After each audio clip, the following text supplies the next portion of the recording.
Niko na mafani kama baadhi ya wanamitindo hawajakubaliana na collection mpya ya Jaden Smith, mtoto wa Will Smith, ambayo aliachia tarehe 20 mwezi huu Januari katika maonesho ya Paris Fashion Week katika collection ya mavazi ya wanaume kwenye kampuni ya Christian Louboutin, moja kati ya expensive brand ambayo imechagua mwaka jana 2025 mwezi Septemba kuwa mkurugenzi wa ubunifu. Sasa tumeona katika maonesho ya collection hii hapo Jaden Smith aliachia mavazi ya wanaume ikiwa kwenye upande wa boots. Tumeona pale boots kali, mimi naweza kusema ni boots kali kwa sababu amejitahidi kwa upande wake, lakini pia upande wa handbags za wanaume na vitu kama hivyo. Sasa baadhi ya watu mitandaoni wamekuwa wakitoa maoni mbalimbali kusema kwamba hajaonesha kile kitu ambacho watu walitegemea. Sijui wenyewe walitegemea kitu gani ambacho walitaka kukiona kutoka kwa Jaden Smith, lakini wenyewe wanasema kwamba hajaonesha ule ubunifu ambao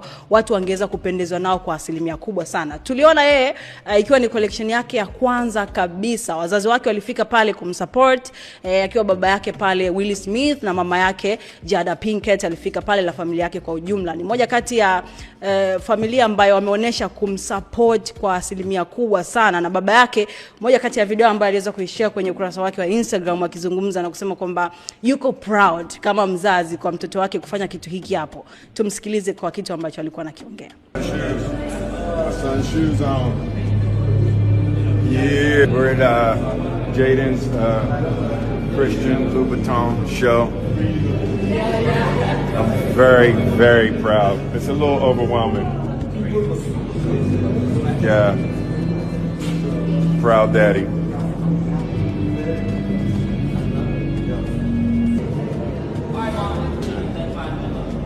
Yes, sabana kwa upande wa baba yake kama ambavyo umemsikia hapo, yeye yuko proud na atoya mtoto wake kufikia hapo, kwa sababu tunafahamu kwa asilimia kubwa sana Jaden amekuwa akionyesha ubunifu na watu wamekuwa wakichanganyikiwa ama hawamuelewi kwa namna fulani kutokana na outfits zake mara nyingi huwa anavyotokea kwenye events mbalimbali. Ni mtu ambaye anaonyesha utofauti mara nyingi sana. So kwenye kampuni ya Christian Louboutin huu hapo ubunifu ambao ameuonesha mpya na tumeuona kupitia Paris Fashion Week.